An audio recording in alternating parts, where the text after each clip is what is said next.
Welcome to the first class of Modern India. This is Prelude to Modern India. Yeah, a quick attendance before we start. Ravi, Durgeshwari, Priyansh. Yeah, Neha, Khushbu, Rinki, Shukla ji.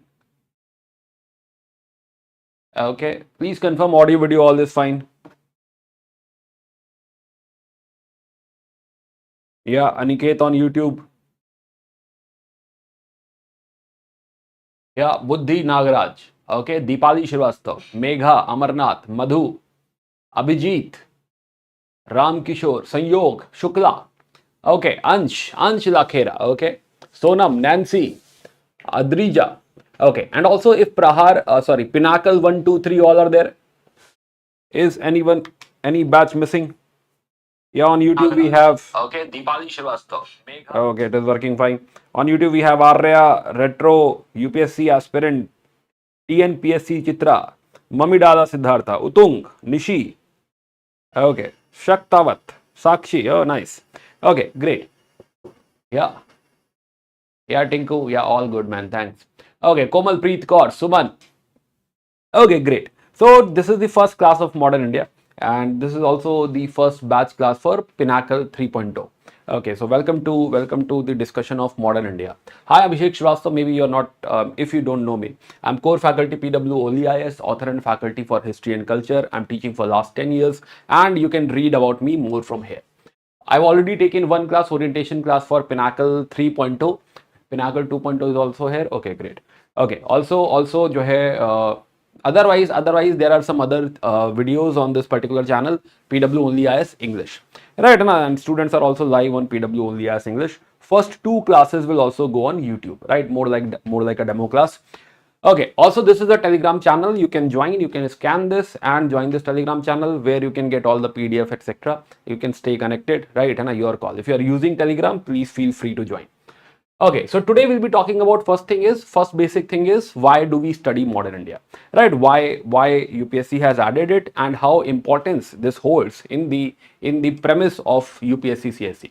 Second, we'll be talking about the course, right? You must be having a lot of doubts about how to go ahead with the course and all, right? What to study, what not to study, etc. Then I'll be talking about an analogy which I'll be using, that is Game of Thrones, and in the end we'll be talking about Akbar and Aurangzeb.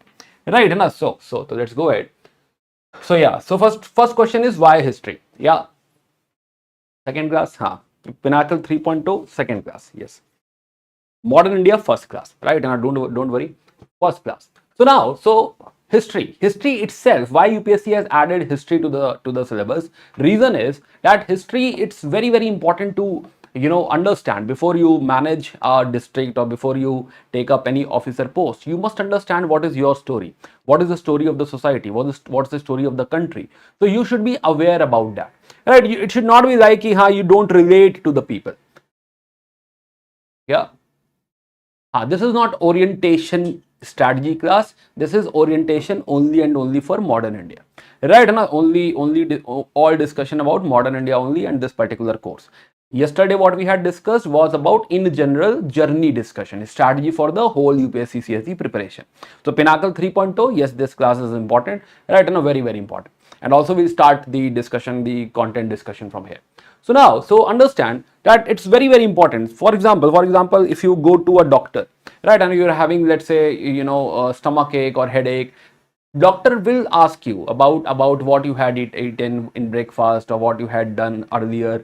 Is there any surgery? Was there any surgery in past, or is somebody else in your family suffering from something like this? They will do ask, right? Because they want to understand the history of the case. So history is important, yes. Same is the case when you want to become an administrator. You also need to understand the history, right? Let me tell you one analogy.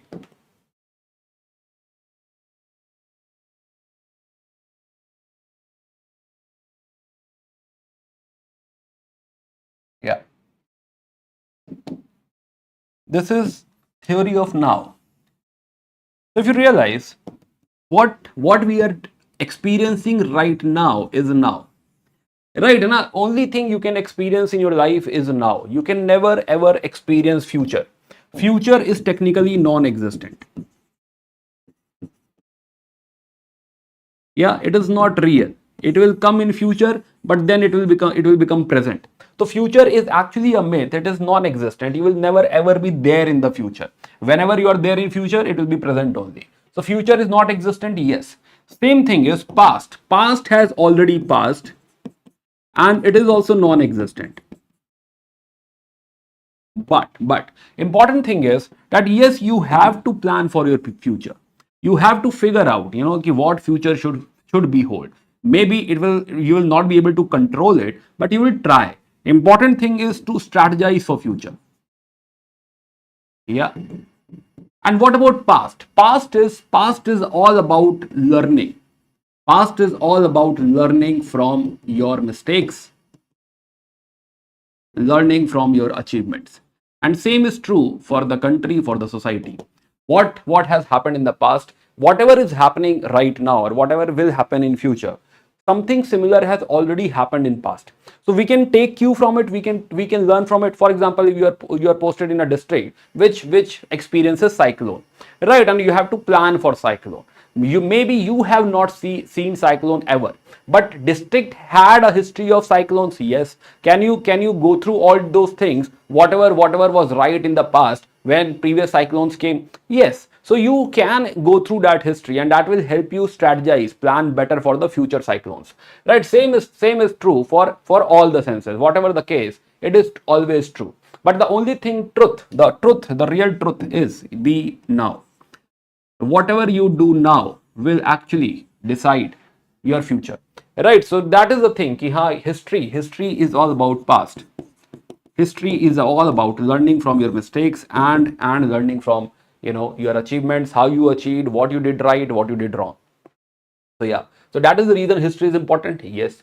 Now again, other than philosophy, is this holds true for prelims and the mains examination as well? Yes. So let's talk about prelims examination. In prelims examination, we'll find history. Basically, there are multiple subjects of history in UPSC CSE syllabus: ancient, medieval, art and culture, then modern India and post-independence, and then world history. Right? All you have to study, yes. But this segment and the modern India segment, these two are very, very important segments. They basically contribute a lot of marks to modern India paper. Yes. For example, in prelims examination, they have specifically written that Indian national movement. That means you have to be pro in Indian national movement. They will ask question, yes. If you look at the pattern, at one point of time, somewhere in 2018, modern India contributed almost 40 questions in prelims paper, which is huge. But then we saw a declining trend for a very, very long time. Starting from 2019, there was a declining trend. And last year, 2024, we saw only 2 questions. But this trend has reversed now. This year, there are 8 questions. Same thing from ancient medieval culture, there are 8 questions. So 8 questions from modern India, and these are very, very simple questions. In fact, all the 16 questions are very, very simple questions. If you have gone through the whole history, right? 16 by the way, is the highest contribution from any subject. So 16 questions out of 100, this can fetch you 32 marks. Okay, I agree that even after studying everything, you might not be able to attend everything. Even if you attend, let's say 14 out of this, 13 out of this, even then 26 or 28 marks is not easy. And this is from the static subject. Yes. So this holds very, you can say, this holds as very important subject for your UPSC CSE preparation. Yeah. So it's a static subject. If you just go through it once and revise multiple times, you'll be able to command on this. You'll be able to score whatever is being asked. Right. So for example, let's go through some questions like this one. Right. So yeah. So about fruits which came with Portuguese. So this list they had asked. Though it's a very, very factual question. We had a similar discussion in our previous batches. Yes. What all fruits, what all things were brought by Portuguese. Right. Similarly, second question, if you see Raja Ram Mohan Roy, we had discussed Raja Ram Mohan Roy in details. Right, his education thought, his thought on religion, his thought on women, right, and his philosophy about Vedic literature, Upanishads, etc. It was all discussed in very much detail. You could not miss it. Right, it was a very, very easy question. You could easily handle this. Maybe the first question you could miss. Right, possible. It's a factual question. You might not be able to tell that whether guava was there or not. Right, we might think that guava was always there in India. right? And it could have been the case. So maybe I will miss this question, but still this one, this is very easy question, could not be missed. Similarly, this question from social reform movement, self-respect, very easy question, right? From this is true, this is basically this topic is there in all the sources. You can easily handle this this question. Yes, very easy question, right? And then there was a lot of focus on Gandhiji, non-cooperation movement, right? Congress declared the attainment of Swaraj by all legitimate and peaceful means to be its objective. Was this discussed? Yes, we had discussed all this in very much detail, right? In the previous course, this particular timestamp, it was all discussed. The point is that yes, all these questions will come from your class discussion only.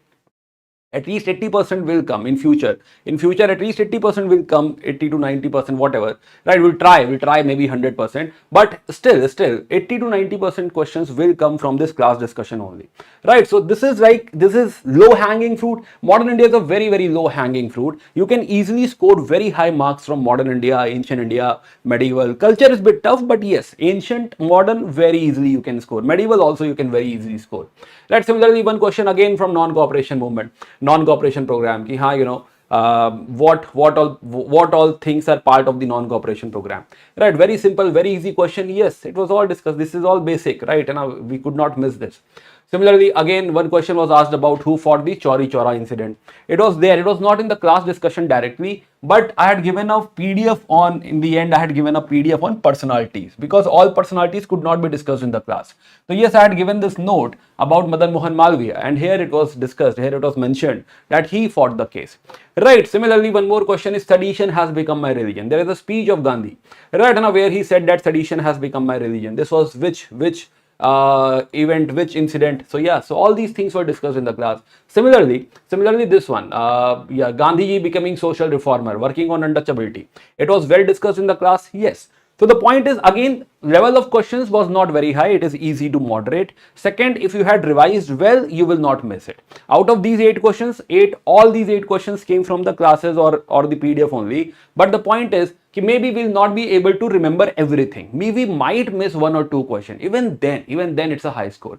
It's a low hanging, very easy fruit, right? You can have it. You can easily have it. So my suggestion is that work well on modern India. It's a simple story, very easy narrative, and you can have command on it. Right. So yeah. So this was the first part where we discussed prelims. Right. Same stands true for your main examination as well. So in main examination, they have mentioned modern India twice. They have written in GS paper 1 modern Indian history from about the middle of the 18th century. That means the focus is from 1750, from the middle of the 18th century until the present, significant events, personalities and issues. Similarly, they had also written again, right? This was already inherent in the first statement, but they wrote this again, the freedom struggle, its various stages, important contributions from different parts of the country. Right, so they had mentioned modern India basically twice. Yes, one is in general modern India from 1750 to present, and second basically focusing on the freedom struggle. So yes, so this is also you have mentioned in your mains examination. Yeah, so these 2 lines are there in mains examination syllabus. Also, history is consistently contributing 75 marks out of 250 in general studies 1 paper, 75 marks, in which modern India contribution is also decent. Yeah, decent modern India contribution. You realize modern India in the last 5 years has contributed like 25, 25, 20, 40, 25. In 2019, it was 50 marks as well. Yes. So you can assume that 25 to 30 marks, 2 to 3 questions can or will come from modern India, definitely, right? UPSC will not miss this. So this will contribute to your modern India or general studies 1 score as well, right? So anyway, plus it will help in your essay as well. Yes, you will have a lot of examples to give, lot of you have thoughts of Mahatma Gandhi to take, lot of examples with respect to life you can take from modern India, examples of social reformer Rabindranath Tagore, Bhagat Singh, their thought. A lot of things will help in the essay as well. Right, it will actually enrich your essay as well. So anyway, modern India is like sacrosanct, right? You can't afford to be weak in modern India. So it is important for main examination. Yes. 2024, again simple questions. Quit India movement.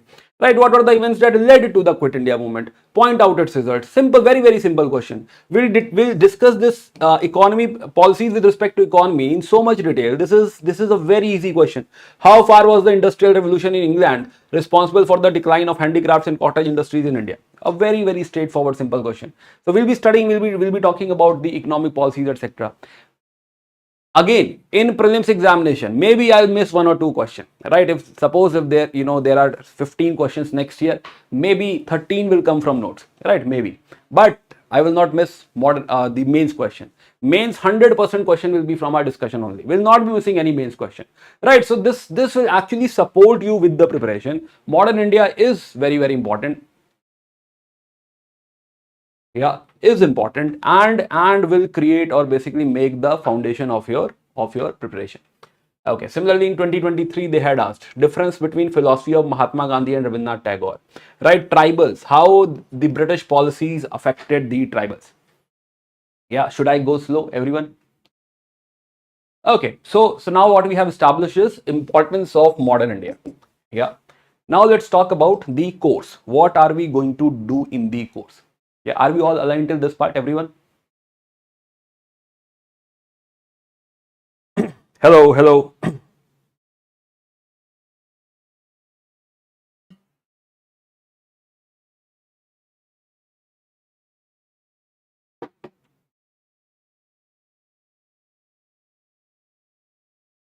Yeah, shall we go ahead?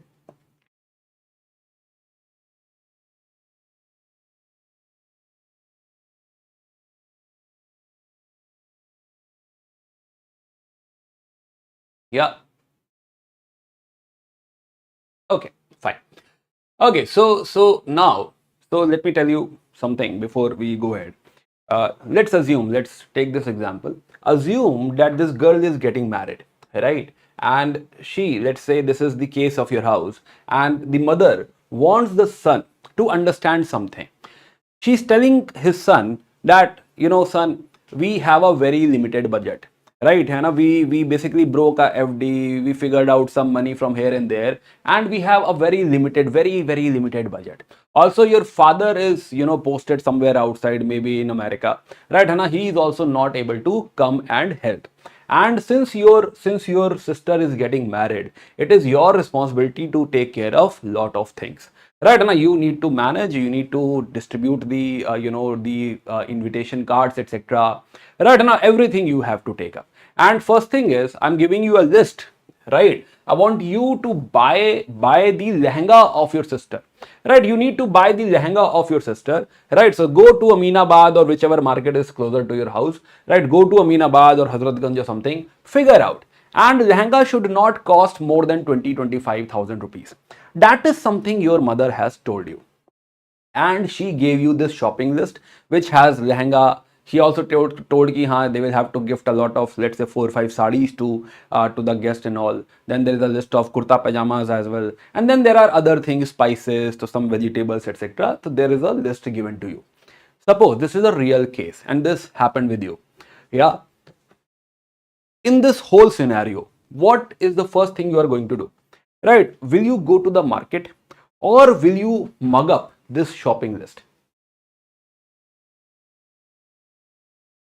Yeah, Gopal Krishnan, Minakshi, Amanrak, Sachin Kumar.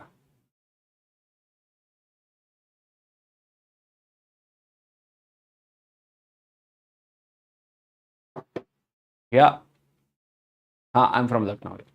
Aminabad is in Lucknow actually.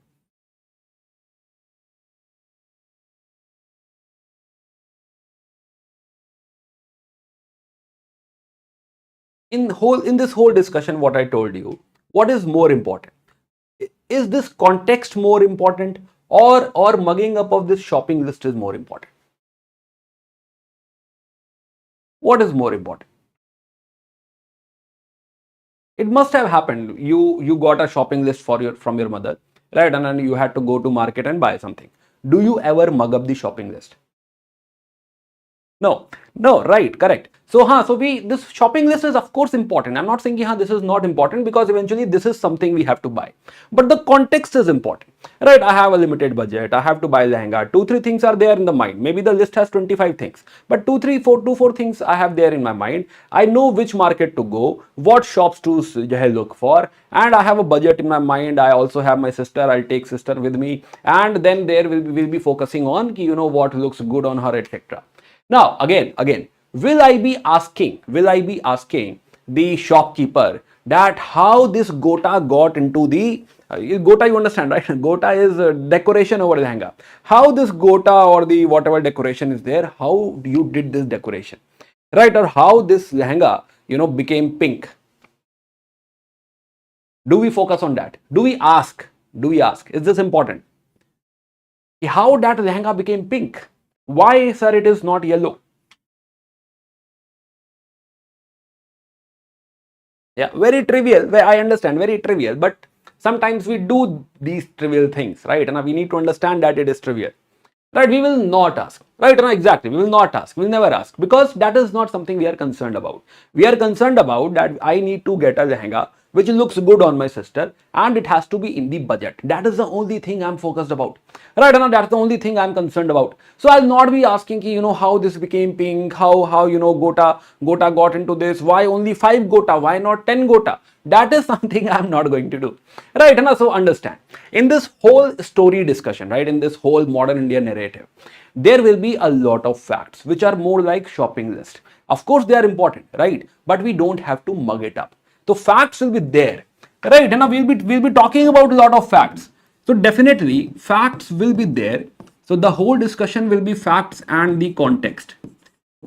So when you are studying, when you are trying to understand things, try to focus on the context, not on the facts. Right now, you never ever will have to mug up the facts. Gradually, when you go to a shop, you just open your list and check what all things you need to buy. There are definitely few things which are in your mind, right? Lehenga, sari, and kurta pajama, 4-5. This is there in your mind. That is fine. So definitely there will be few facts which you remember. No, right, and a few we will remember which are very, very important. But otherwise, the other facts, right? I can open the list, and every time I open the list, I'll get to know. Now again, tell me, after the shopping, after shopping,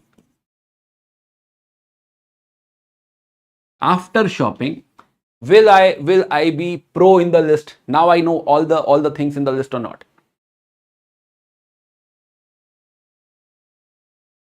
I'm assuming, because I bought everything, I had spent time on each and everything at every shop. Whenever I had gone to a shop, I had seen what all things are there. Okay, this I want, this I want. By this time, I am very much pro in this shopping list. Right? The point is, with every test, before every test, every mock, or while you revise, so multiple revision will give me command on this. Right, and give me command on the other facts. I never ever have to mug up. Reason is why I don't have to mug up. Reason is कि in prelims examination, if there is a question on fact, right, है ना? The thing is, what will help me? It's written. Yeah, I only have to recognize कि whether it is Raja Ram Mohan Roy, whether it is someone else. Even I don't have to know the spelling of Raja Ram Mohan Roy. Right, it will be there. I just have to recognize. Now, if I have seen the list, I have seen it multiple times, will I be able to recognize? Yeah, I just have to recognize, right? I just have to recognize. I don't have to mug up everything, right? Definitely this journey is going to have a lot of facts. In 200 years, a lot of things happen. Thousands of people will be there. Thousands of, or let's say hundreds of organizations will be created. But do I have to mug up everything? Right, the first thing you understand, no. Right, prelims, it is written. Again, in mains examination. Main examination is about analytics. So it's analytical in nature. Why you had gone to shopping, right? Why your mother has sent you to shopping, right? And such question will be there, right? Why your mother think that you can shop, right? Such question will be there. It will not be about list it out, right? Now, okay. And if you have to give example to prove something, You have some prominent things in your mind to give example. For example, lehenga. Are you getting a point? You will have some 2-3 prominent examples which you can quote. You don't have to mug up the whole list. There will be like 2-3 things where you have command, right? So you can give examples, you can definitely give examples. So it is not like even in main examination you need to know the whole list. Even if you have to prove something, if you have to give examples, substantiate, even then you have some prominent examples with you. You don't have to mug up the whole list. In any case, never ever you will be in, in dire need of mugging up whole idea or the whole the list, right, or the facts, right? So that is something I want you to understand before we embark on this journey, because maybe what you did in class 10th or 11th or 12th, you will think that whatever I have taught, you need to have that on your fingertips, right? You need to mug up all the names and whatever events has happened and etc etc etc. No, that is not the case. You need not. You just have to understand the context in the first go. There will be some definitely few things, few facts which you will remember forever. There will be like 70-80% fact which you never have to remember. That will be there. After every revision you will be able to recognize it very well, right? That recognition is good enough. In main examination, the examples will be the prominent examples. You don't have to give very niche examples. So that will also solve the case. So yes, to never target in any subject, never target mugging up everything, right? I guess Pinnacle 2.0 and 1.0 already understand this because they have already seen some courses. But for Pinnacle 3.0, it is very important to understand. Otherwise, you'll get frustrated. Ki, sir, I don't remember all the names, right? It's okay. You don't have to. Yeah. Understood. So focus on the context, right? Never ever on the facts. Facts will come to you. Gradually, it will come to you. And all the facts need not come to you. Make sense, everyone?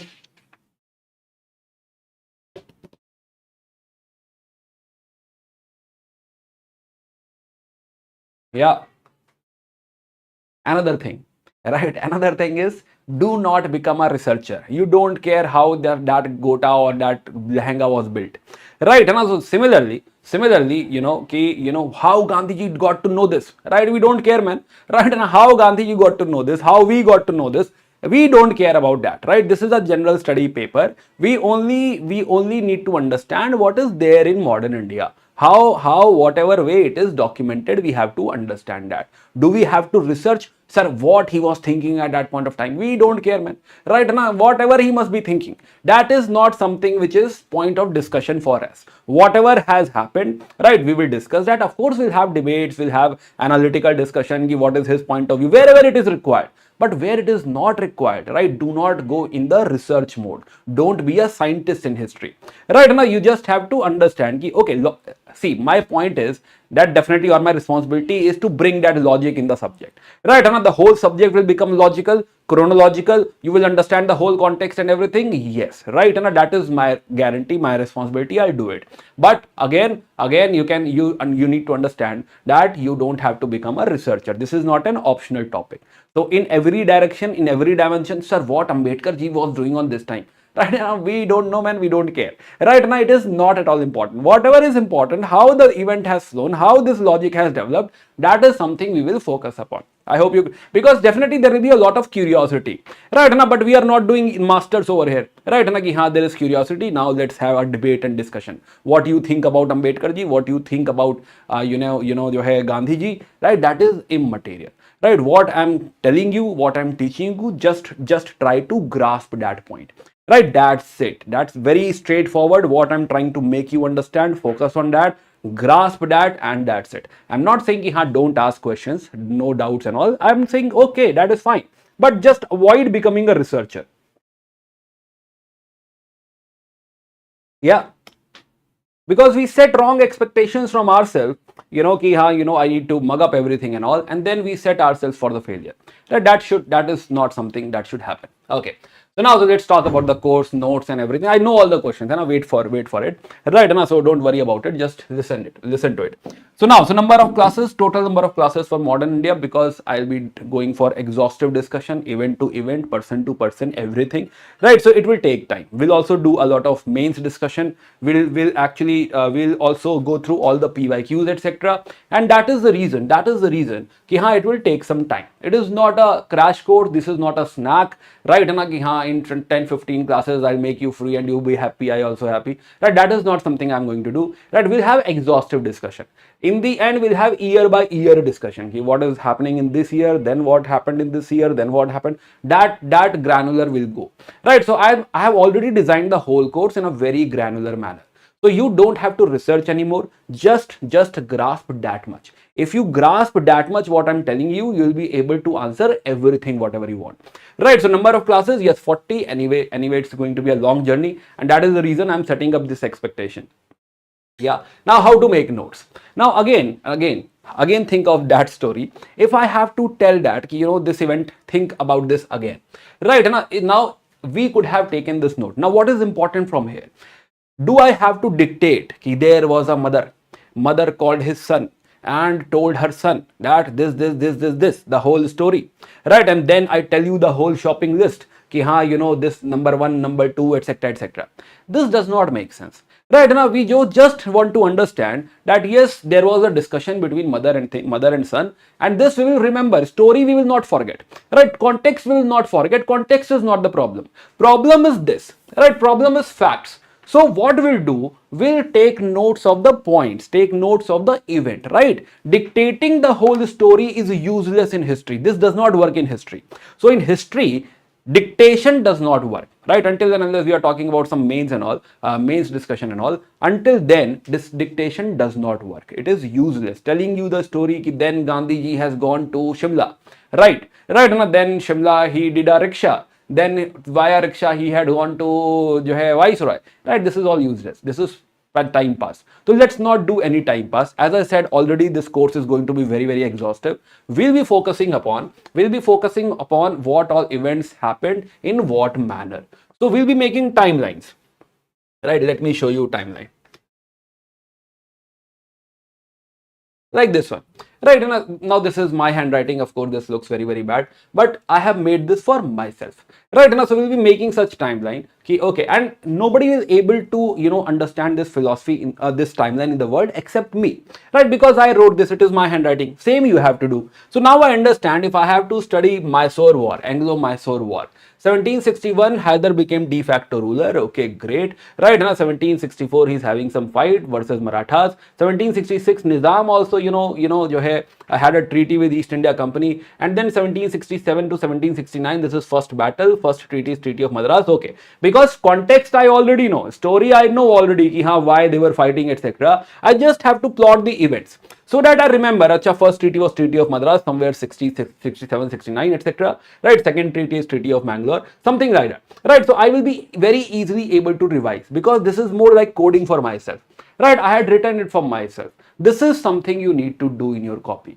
You need to create such mind maps or basically timelines. Right, at some points we'll not be talking about timelines. If we have to go deep into this, what exactly happened, or we are doing some analytical discussion, then we'll go for mind maps. So timelines and mind maps, that this is something I'll be plotting on the board, right? Whenever I start writing, you start writing, right? I forget to say ki haan, you know, start writing. This is not class 7, class 8, right? It is very obvious, and you are all mature students. So whenever I turn up and I start writing, that means you need to write. Right, and there is no cue, there is no indication. As soon as I turn this side and I, you know, open the pen and start writing, that means you have to write. So there will be a lot of board work, yes. So I will be using a board work for all this, but there will be a lot of slides as well. So I'll be using this combination, board work and slides. I'm really sorry if you expect ki haan, there will be some dictation. Right now there is no dictation as such. The manner which we are discussing, this is something we'll do. Right now, so you have to do this. You can directly use these slides and study, yes, but do not sit idle in the class. At least scribble, do something so that it is active learning. Right now, it is active learning. That is something which is needed. Also, you will be given, I think already uploaded, daily class notes. So now let's come to the point. So you have notes, daily notes, uploaded before the class. So what I'm going to teach you is already with you. This is nothing but this is from my class, and this is conversion of my sites only. Right, so some expert, and he's still there, must be there live in the class. Right, so he take notes from the class. He has already made the notes. So now, so these are basically coming from the slides only. You don't have to write things from the slides as well. It is there with you. So these daily notes are the main source of study. You want to rely upon the slides, some of you will like slides more, they can go for the slides as well. It is perfectly fine, both are almost same, whatever works for you. Slides will be bulky because it is presentation, there are more photos in it, right? Daily notes will have smaller photos, lesser photos, maybe no photos, right? It is more of text. So daily, it will also have the timelines which I make in the class. So yes, so daily notes will be the one-stop solution. You have to refer to daily notes. Plus, since you have made your timelines, so your self notes with it. Since everything is there in the daily notes, if you say, sir, I don't want to make timelines, it is your call.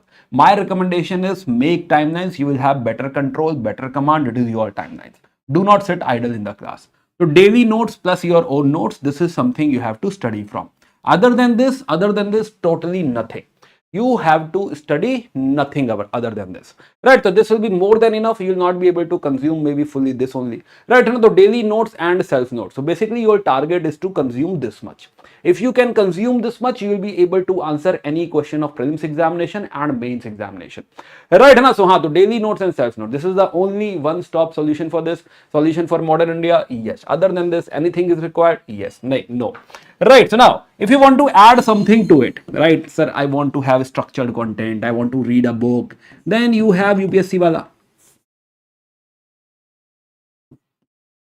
UPSC wala need based. If you think you need it, if you think it's required, you want to add some structured, discussion or book or something, that is something you can ask, you can add, right? Now other than that, nothing at all.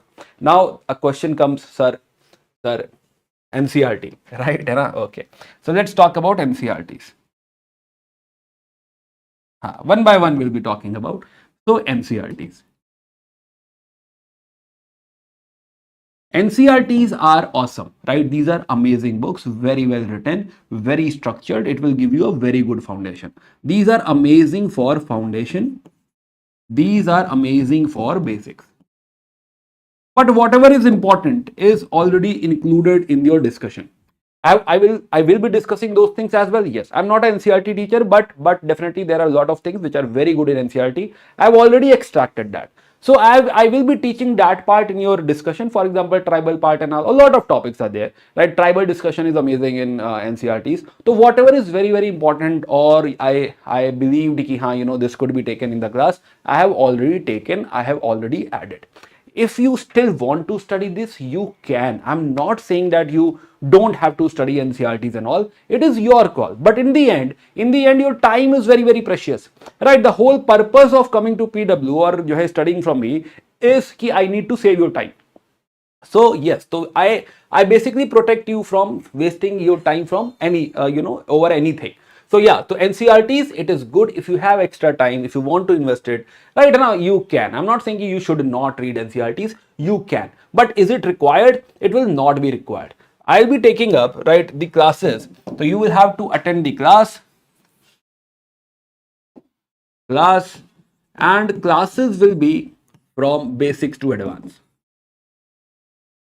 Right, we'll be talking about everything. I'll be covering NCRTs. I'll be talking about Bandopadhyay. We'll be covering BL Grover, whatever is important in whichever dimension. Right, BL Grover, spectrum. Yeah, what else? Gandhi, very important. Right, Gandhi, right, Guha. right? Ramchandra Guha, Gandhi. So a lot of books, lot of other books, right? McGraw-Hill, right? And a lot of books. So I have included all these things in our discussion. Yes. So you don't have to run around and find out these books. It is not at all required. It is, these are all very good books, by the way. Spectrum is amazing. Yes, it is very good book, well written, well structured, good. If you want to study with Spectrum, study from Spectrum and supplement this, your call. There is nothing wrong in it, right? Now, but my point is to limit your sources, right? Just limit your sources. Do not go for n number of sources, right? Hana, you'll be trapped in modern India only. Yes, it is vast. It is very, very vast. This is a story of 200 years. So this is going to be very, very fast, very, very vast. So that is the reason I want you to not waste your time anywhere. Just focus on the classes and the daily notes.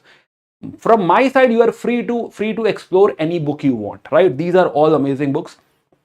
Spectrum is also like a basic plus little bit advanced, not good for mains. B.L. Grover and Bandyopadhyay are good for mains, and Gandhi is of course great for Gandhi, right? The best book I have studied is Ramchandra Guha, Gandhi, right? So yes, you can refer yourself as well, if you have time. But in the end, I want you to focus on classes and daily notes. Whenever you are in doubt, right, na, ki you think ki, I missed something, you can refer to the book, but I'm very sure you'll come back, you'll realize ki, that much things are not there in the book as well, right? So otherwise you can check anytime you want, you can go and check. So my point is ki, please go for daily notes and the classes and your self notes, of course, right? Then UPSC wala book is well crafted, you can refer to UPSC wala book. These sources you already have, right? Now you already have me, you already have my daily notes. You will create self notes, UPSC wala book, either in soft copy or in printed copy, whatever works for you, right? Now please go ahead with this. This is all optional, right? This is all your call. If you want to do it, do it, right? If you don't want to do it, don't do it. Don't waste your time. Save your time as much possible. Are we all aligned till this part? You have Spectrum, yes, refer to Spectrum, no issues, right? If you want to just attend the classes and refer to Spectrum, you can, but then you will realize a lot of things are missing in Spectrum.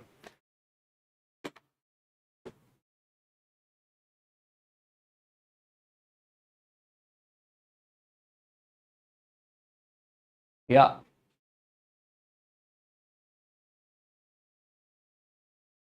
On the sides, if you want to, keep a book handy, keep on reading it, then be it Spectrum, be it Bipin Chandra, both are good books, right? And you can.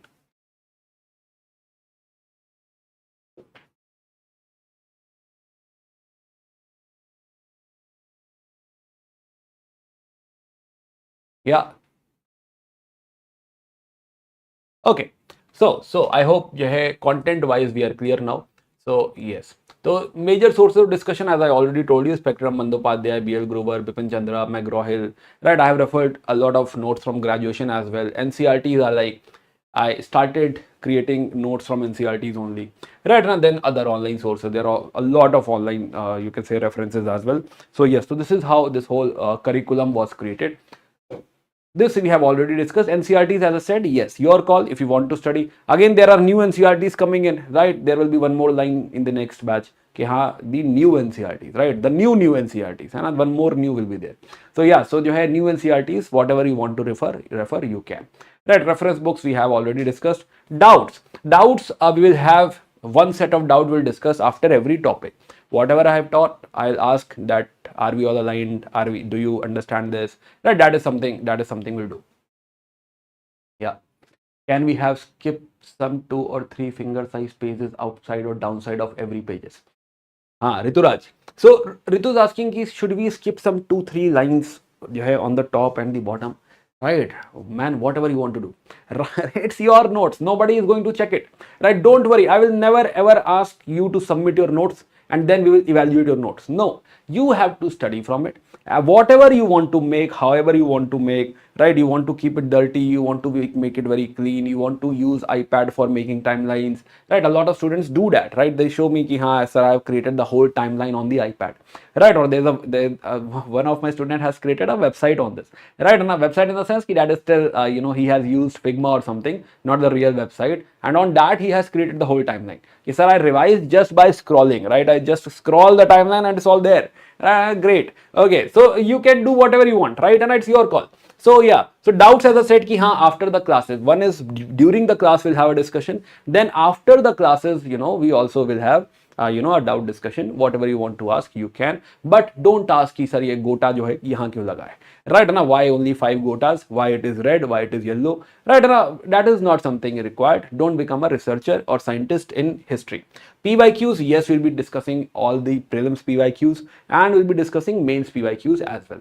But there are like hundreds of questions asked in last 30 years from modern India. It is not like we'll be discussing all the answers. We'll be mainly focusing on, for the answers purpose, we'll be mainly focusing on the questions asked in last 12 years. Right, now otherwise we will discuss, we'll see, go through all the questions, whatever asked in last 40 years, you'll be able to answer everything. And that is how I'm sure, because you are able to answer everything in the past, you'll be able to answer everything in the future as well. Because mains themes keep on getting repeated. Right, Rabindranath Tagore was already asked in past, so that's how I know it can be asked again. Right, similarly this economic policy question, it was asked in past, so they keep on repeating the main themes and all. So that is how I know it will always be repeated. So if we can solve all the past questions, we'll be able to solve all the future questions as well. That is true for main examination. Right, yes, so PYQ discussion will be there, yes. Okay, so these are the NCRTs if you want to refer to, right? Good NCRT, very good content. So yes, so what do you need to do? Again, as we have already seen, but again, see if you can pre-read before the class, even if you have, especially if you have zero understanding of history and you find history bit tough, I suggest having pre-read. You already have the notes before the class, pre-read the notes so that you have some lubrication, you have some vetting of the concept, and when we discuss that concept, you will have better understanding. So I recommend reading the notes before the classes. That is one thing, especially when you have the notes in advance. That's the advantage you have. So you can pre-read. Yes, I don't expect you to understand everything from here. I just want you to make this topic relatable to you. Ki haan, you have heard the name of Muhammad Shah Rangila. That is something I want. While studying, you saw Muhammad Shah Rangila. You don't know Muhammad Shah Rangila. That is fine. We'll talk about him in the class. So I want you to make it relatable. Just give it a reading. In class, there will be second discussion, right? Detailed discussion. And after the class, please self-study. 15 minutes, 20 minutes, 30 minutes, 1 hour, whatever we have discussed in class, please go and study it again. Do self-study, assimilate that. You will have better command. Yes. So like that, we'll have 3 set of discussions, right? Or basically, there will be 3 set of studying that particular note. So you'll have much better command. Yes. Then there are DPPs. I guess you all know this. Every class will have a daily practice. It will also have some mains practice, DMP. So please do practice. Yes. Plus on Sunday, there will be a test. Please prepare for it. Sunday, 12th, 12 p.m. Yeah. So every Sunday you have a test as well. So if you prepare again on Sunday, you will be like, that will be like 4th time on Sunday. You will already have, you can say, a better command on the subject, right? And then later on as well, please keep on revising, please keep on practicing. That is how you will be able to capture it. Okay, so now let's get back. Now I'm going to tell you about how we are, what is the approach towards the course. Yeah. Roshan Akhtar, yes. Muhammad Shah Rangila is Roshan Akhtar. Yeah, shall we go ahead, everyone? For an average student, what will be the good time for revising history? Whenever you have time is a good time. Right? In your planner, wherever you can place it, it's a very good time. Right? There is no time as good or bad. Every time is a good time. Whenever you can manage, please do that. You are free to make your own planner. You can define your whole day, write the script of the day and do it. Okay, so now let's talk about this whole modern India. Right, so what we are going to do, I'm not sure if you have seen the series Game of Thrones. Right, Game of Thrones. In Game of Thrones, what happens? I'm not asking you to see this series, right? Not for you. It is, yeah, if you have seen it, great, but yeah, it's not like you have to go and see it. So what happens in Game of Thrones? There are various houses, right? House 1, House 2, House 3, right? And these are the power centers. Yeah, Red House 4 and a multiple power centers like this. And then what they do, they basically fight amongst each other for the power. That, as the name suggests, is Game of Thrones. This is what happened in any history topic, right? And mainly this is going to happen in modern India as well. So it is all about the power in India. Yes. So everything what we are going to discuss is about the power of India, right? So here, if you see this battle, one of the major event is Battle of Plassey, 1757. Who will teach ancient and medieval? I'm not sure, right? I'm not very sure. Maybe I'll teach, maybe somebody else will teach. That is something the academic team will decide.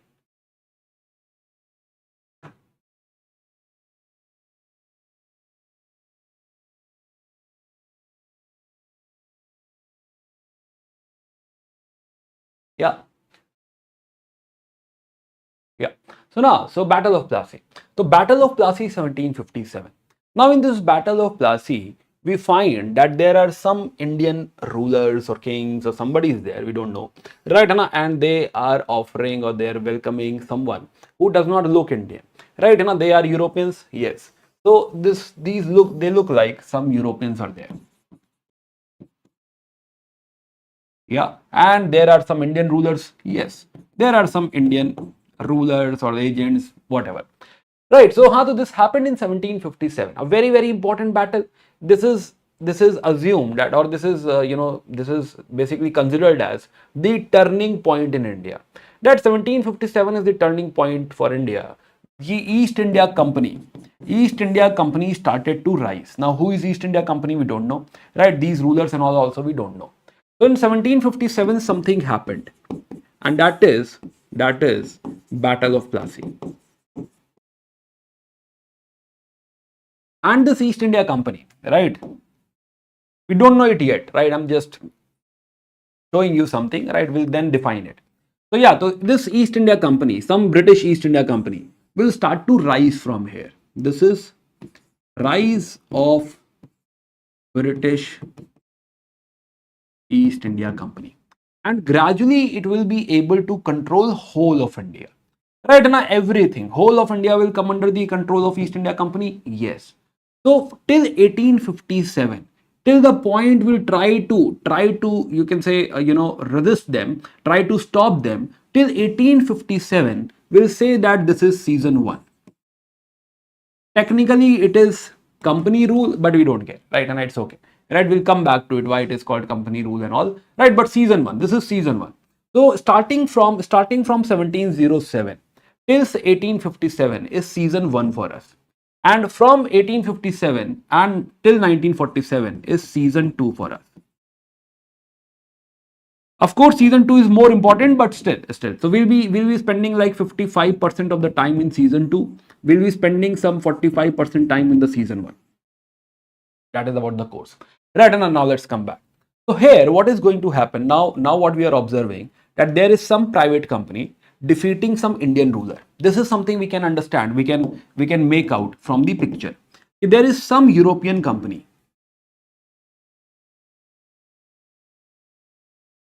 to which we are saying that it's a British India company, British East India Company. Somebody is there who won in Battle of Plassey and then controlled India. Right. So now, first thing we need to understand is, okay, and the second player is, there is some Indian ruler who must have lost over here. Correct.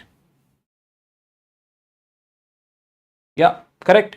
So there must be some Indian ruler who lost here, and there must be some, there is something fishy, some European company is there and who won in Battle of Plassey. Somebody is saying that this is British East India Company, and gradually they controlled the whole India. Right, Anna, this story will come back to understand later. But first thing, our first target is to understand the Indian rulers. What was the political scene over here? Right, and the first thing we would like to understand how or why we lost. Right, the first group or the first house is of the Indian rulers. First of all, we would investigate what is the political scene over here, why we had to see this day that Indian ruler lost to a private company, right? Some European company. So this will be our first discussion about understanding the Indian ruler, about understanding the political scene. This is first house. This is the first house. So let's understand India first, from 1707 to 1757, or you can say ki, we want to understand what is the scenario on in 1757. Second discussion is about this European company. From where this European company came into picture.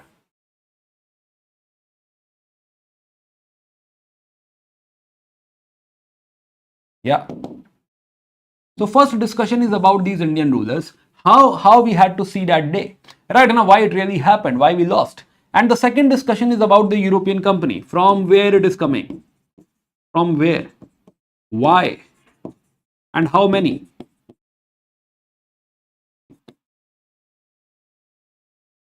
Once we have answer to both these questions, right, this scenario, and not only in 1707 or 1757, how this developed, right? So this scenario and this scenario. So this is first discussion and this is the second discussion. So that is how we will establish the second house. So this is second house, by the way. So first house is about the Indian ruler. Second house is about the European companies. What all European companies came, why they came over here, right? And who all came over here. So we are going to go forward in this direction. So we'll start from here, the Indian rulers, right? Or the political scenario in India.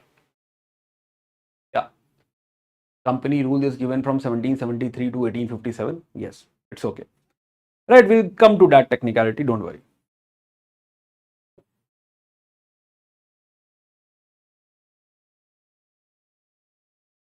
Yeah, do we understand? Are we all aligned till this part, everyone?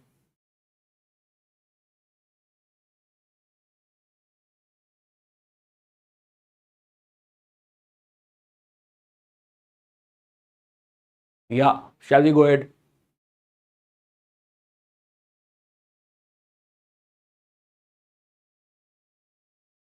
By the way, there are two more players, right? There is one more house, house 3, and there is one more house, house 4.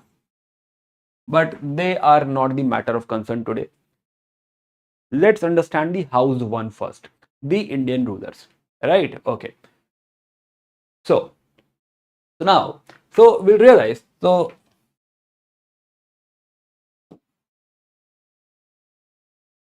here I will have to take you back to the medieval India.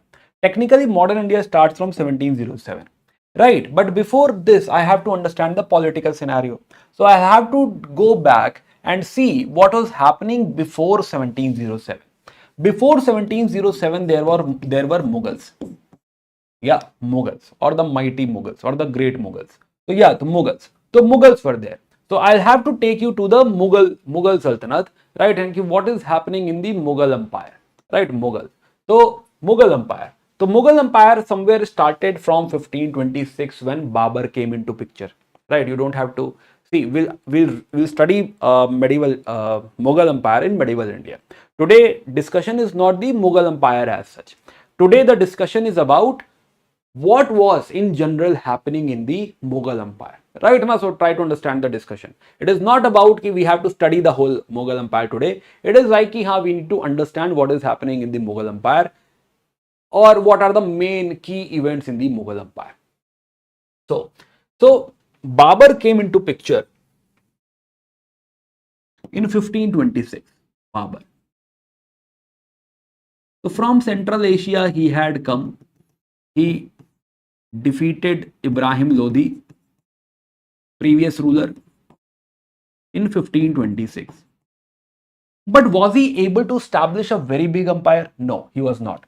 He was able to manage to get this much area.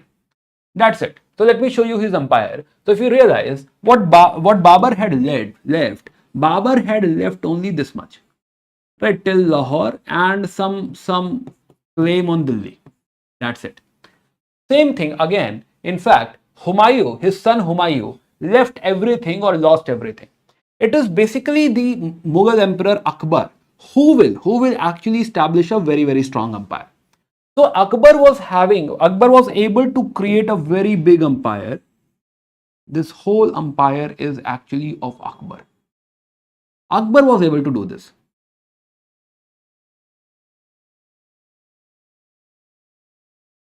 So for our modern India discussion, Akbar is important because he brought strength to this area. Yes, he brought strength to this area. So let's try understanding Akbar somewhere around 1556. Now again, one more thing before we talk about 1556. One myth we have that modern India or Indian history is all about dates, right? But just realize it is never ever about dates. Definitely there are some dates which are important, but it is not like that all dates are important. For example, in your life, right, in any year, do you remember your life as per the dates? On this date I was doing this, in this date I was doing this. There are very few dates which are important for you, very, very few dates. For example, your birthday, your girlfriend's birthday, your mother father's birthday, something like that. Maybe which day is prelims is there, prelims date is important, some examination date is important. So there are very, very few dates which are important. So it is not at all like that you have to mug up all the dates. You just have to put it on the timeline, and gradually you will have it in the back of your mind ki, roughly over here. Maybe it is 1558, 1560s, or you call it 1550s, whatever. It is fine. You don't have to exactly know that it is 1556. So somewhere in 1550s, Akbar took over. Now when Akbar took over, Akbar was able to, now listen very carefully, Akbar, so I'm talking about Akbar. A very long rule, 1556 to 1605. Now, I remember this because I have taught it several times, right? But you don't have to mug up like, 1605 Akbar hai, right? And not important. Now, Akbar. So, first of all, Akbar is known for expansion. The empire which was non-existent, which was actually not there, Akbar was able to create it. Akbar was able to create this, right? And expansion. And another important thing he did was he created a very, very efficient administration. So he sorted administration, yes. How? In his administration, there are two major ministers. One is Wazir. Right, Wazir. Wazir basically handles what? So, if you are aware, the great, otherwise, Wazir basically handles finances. And usually Wazirs are very, very strong because they have control over money. The one who controls money is the strong person. Another strong minister is Mir Bakshi. Mir Bakshi. Now, who is Mir Bakshi? Mir Bakshi is more like, you can say, DOPT. It manages all the nobles. So Mir Bakshi is the head of nobility, and all the nobles, which are also called as Mansabdars, report to him. Yes, all the Mansabdars basically report to Mir Bakshi. So he is the strong person. He is also a very, very, you can say, important member, not a very, very strong person, but definitely a very, very important member. Mir Bakshi. So he is the head of nobility. But what is important in Akbar's administration is that these two, who look very, very powerful, are actually under the very, very strong control of Akbar. So what happens? Suppose, so Mir Bakshi, so let's try understanding what is Mansabdar. What is a Mansabdar?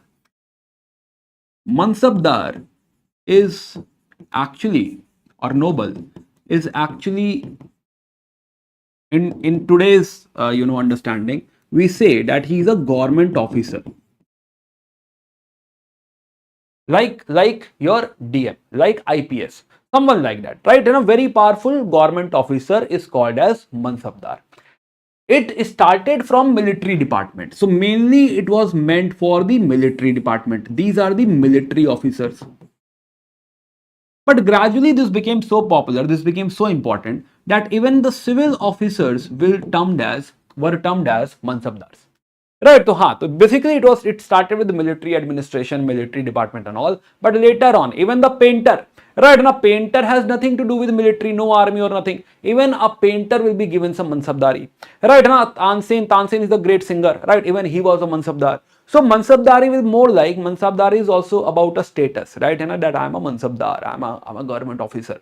Right, now so he's a government officer. Mansabdar is technically a government officer. Mansabdar.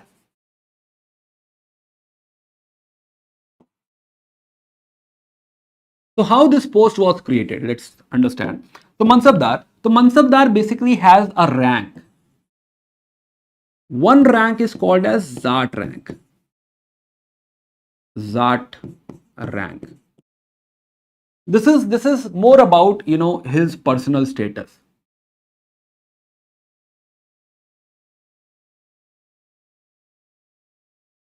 Yeah, personal status.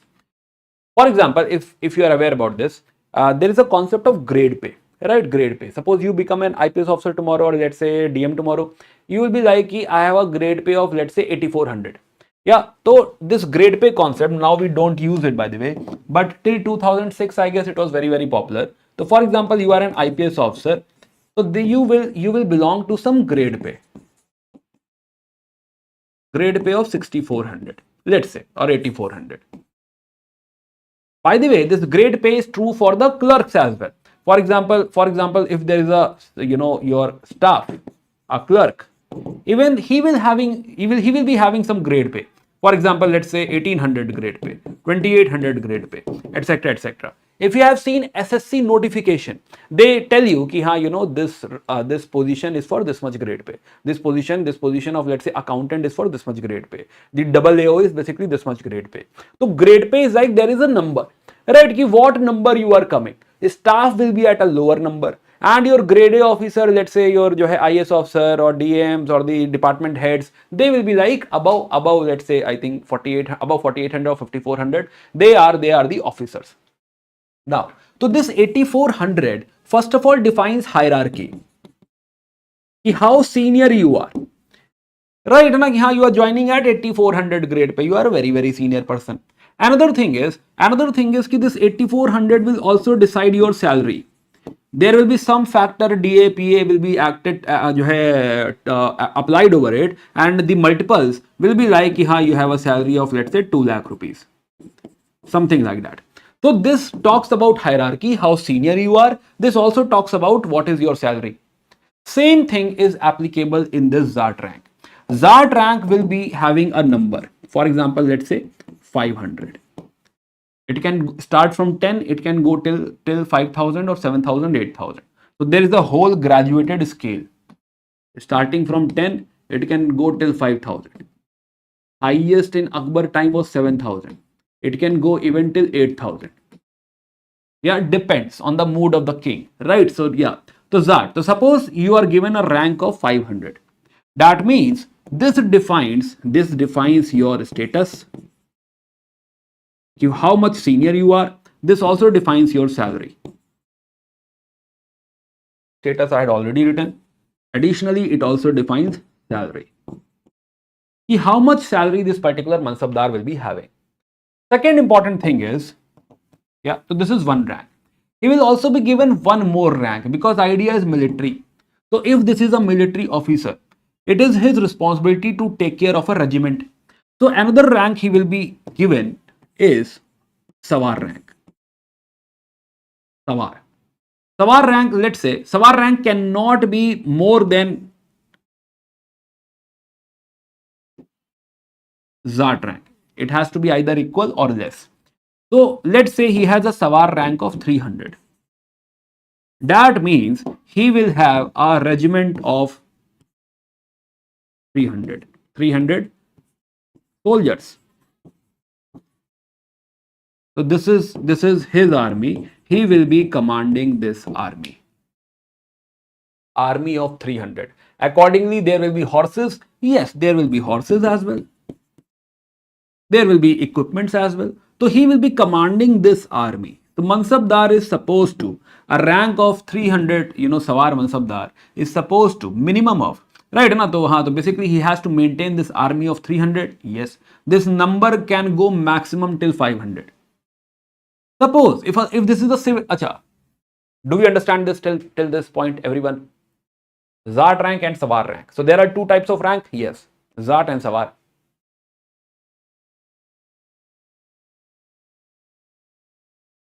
So one rank, the connotation of one rank, the indication of one rank is about the hierarchy, right? And his salary. Other is about how big his army is. He has to take care.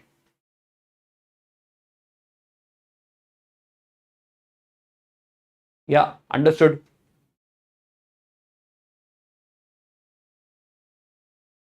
Sawar means sawar, ghudsavar, right? Na soldiers. A soldier, or basically you can say cavalry, ghudsavar, the people who can actually ride a horse.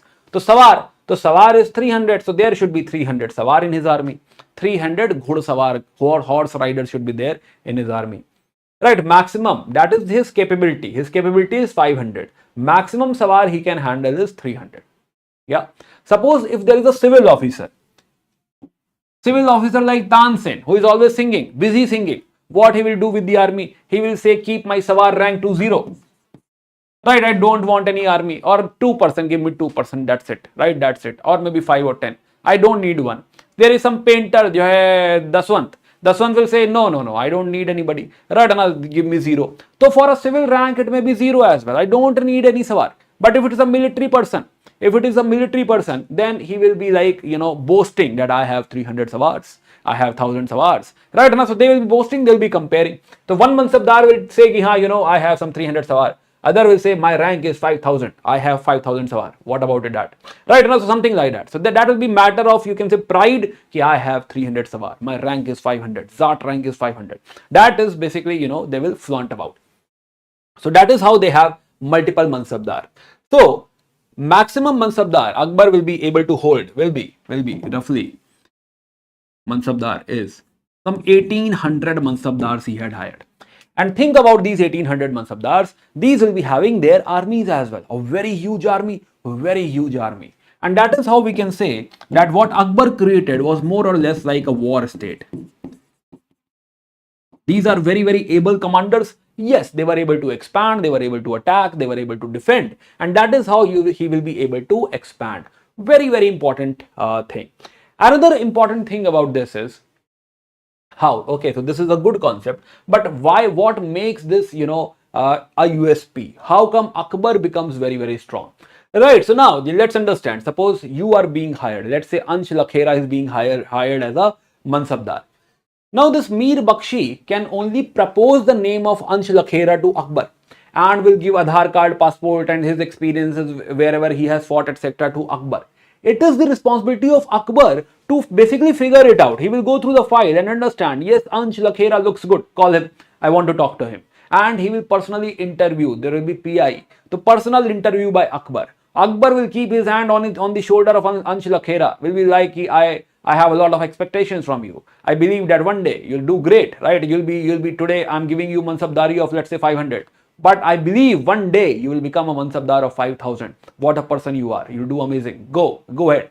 Right? Ansh Lakhera will be like, oh my God, I love it. He'll be very, very loyal. So Mansabdar will be very, very loyal to Akbar. Yes, they all will be very loyal to Akbar. They will compete amongst themselves so that they keep on getting promotion. They keep on getting appreciation from Akbar. And that makes the team of Akbar, this 1800 Mansabdar and their army, the team of Akbar super strong.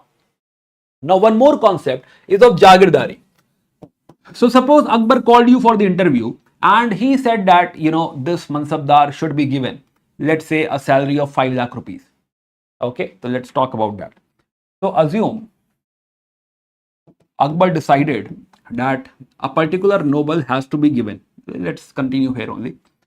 So, let's assume that the total salary from here, let's say 5 lakh calculation, and expenditure of here as well has to be given to this person, let's say 5 lakh more.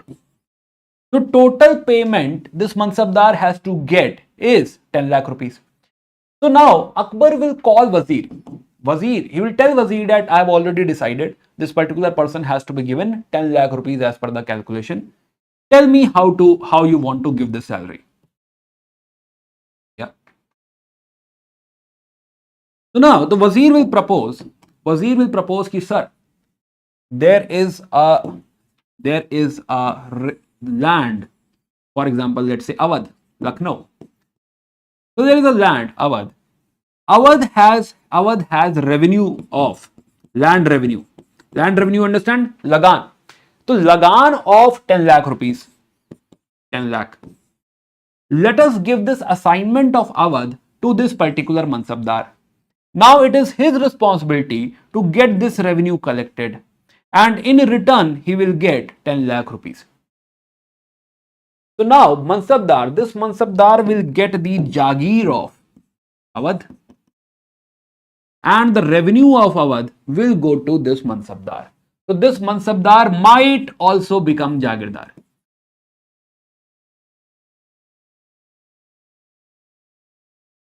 Yeah. So is Mansabdari and Jagirdari same? No. Mansabdari is about the military post or the civil post. Jagirdari is about revenue assignment. Ki haan, from Awadh he has to collect this revenue. Is every Mansabdar a Jagirdar? No. What if this Wazir suggested that, sir, there is a Mansabdar, we have to pay only 2 lakh rupees. Let us not give a Jagir, we'll pay in cash. Right, that is also a possibility. So it is not like that every Mansabdar is Jagirdar. That is not the case. Right, it is also not like that every Jagirdar is Mansabdar. Maybe you have given some lower official the responsibility to manage Awadh, right, figure out or collect the revenue. So that is not the case. But Jagirdar is mainly about, Jagirdar is all about mode of payment of salary, that this Jagir belongs to a person and he gets the whole salary. That is the case, right? Nothing more than that. Now, again, last point. So we realized that there is a concept of Mansabdar and then there is a concept of Jagirdar. Both are connected, yes, not 100% connected, but connected. So Mansabdars and Jagirdar, mostly Mansabdar will be Jagirdar. Now my question is this post hereditary?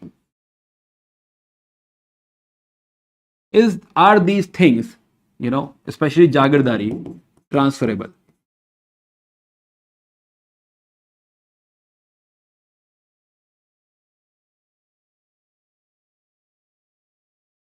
They will be responsible for revenue collection. They do Mansabdars leave territory after revenue collection? Shwetank, again, ये गोटा किस colour का है, कितने गोटे लगाने हैं वो रखता है नहीं रखता है, क्या करना है, राइट ना, जो है या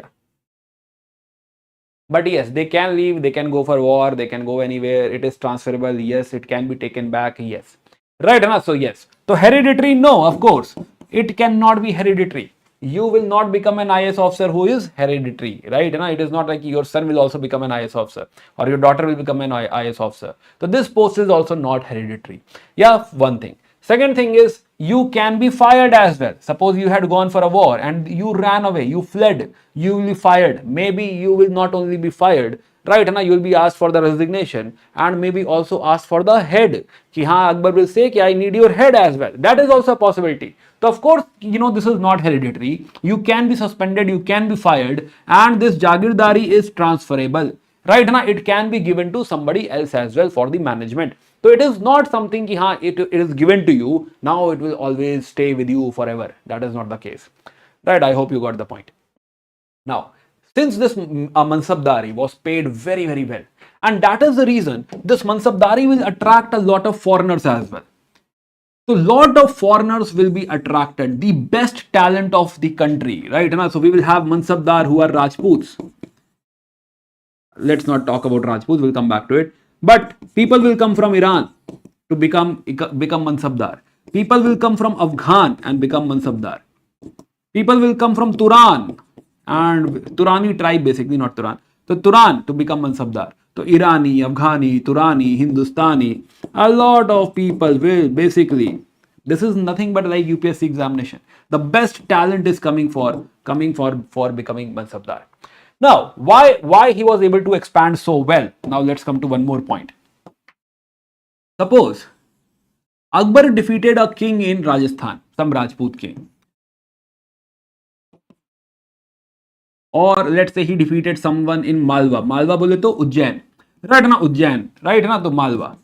So if he had defeated somebody in Malwa, right, let's say there is a king over here. Let's say there is a king over here. So if this Rajput king got defeated, or if this Malwa king got defeated, Akbar will not remove him. A lot of time he will not remove him. He will request the king that, sir, you are so talented. I want you to become a Mansabdar. Please become a Mansabdar with me and retain this area. You can still retain this area as your Jagir. And since this is your kingdom only, this Jagir is a special type of Jagir. This is Vatan Jagir. It is hereditary. Your son will also be able to retain it. Yeah, same is for Malwa. You can retain it, and this is Vatan Jagir. This is not, a case which is applicable everywhere, but yes, this is one of the provision. So what happens? This king feels obliged, right? He had an option. Akbar had an option to kill me. He had retained me. He had given back me my kingdom. He had reinstated me, and he is offering salary as well. He is offering this position, very, very respectable position. He will become Mansabdar. Yes, a lot of Rajput kings, and Akbar understands that Rajputs are the warriors. So why not? So yeah, so a lot of them will become Mansabdar. Yes, and these kings, they understand that suppose this king became a Mansabdar of, let's say, 500 rank, and he became a king of, let's say, 1200 rank. They will compete with each other. Now he wants to become, let's say, 1200, 1500. He wants to become 50. They want this growth as well. Right, so they keep on competing, and that is how Akbar has amazing team. He will be able to expand very, very well. So yes, so we understood that even Rajput and the Indian kings will also become Mansabdars. Yes.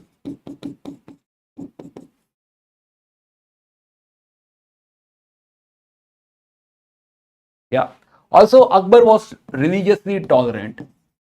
This is also, a very, very important element of his policy, which makes everyone happy, right? There is no bigotry. He's not against any particular religion. He's not pushing his religion on the others. So that is the reason people feel comfortable over here, right? So that's how Akbar was strong. He created a very, very strong state, and was able to expand this much and create this empire. Did we get this, everyone?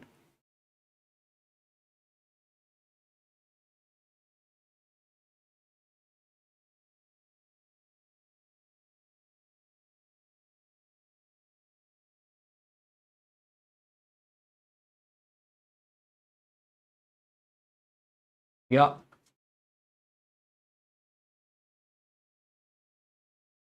So we discussed Mansabdari and all.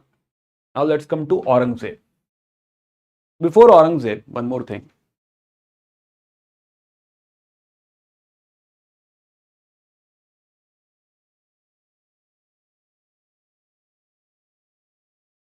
Yeah. Okay. So after Akbar, after he died in 1605. After this, Jahangir was usually sick and he has not contributed anything. Right, and no expansion or something. And son of Jahangir is Shah Jahan.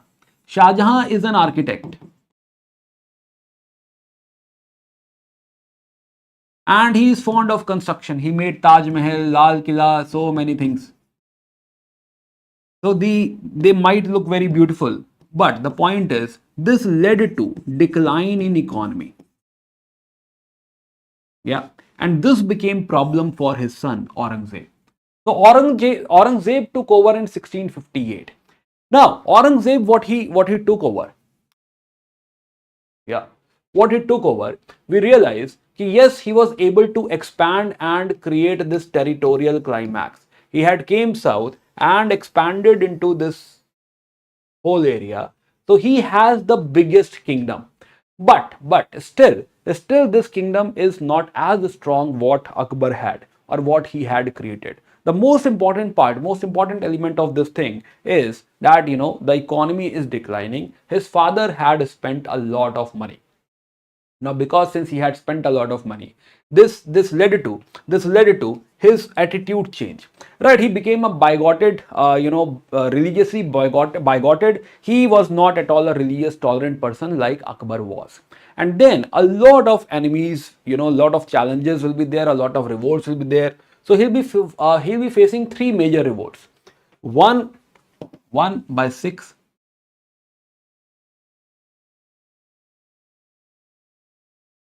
Then Rajput will also not be happy under him. And then Marathas, Chhatrapati Shivaji Maharaj.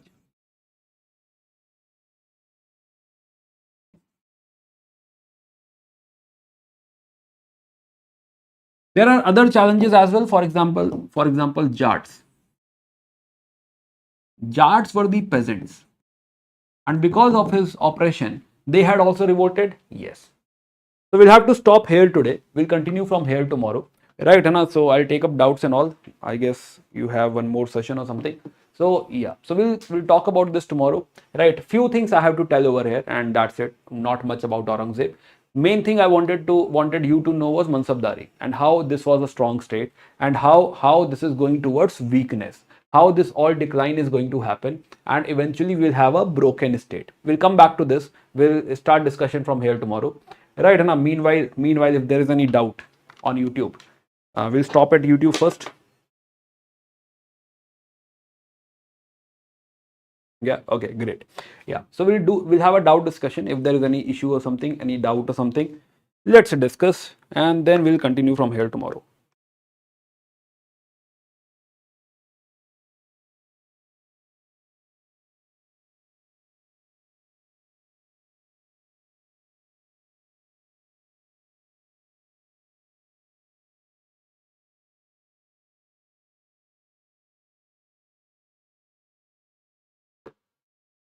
Yeah, okay. His territory was till Mysore. Yes, his territory will reach till Mysore.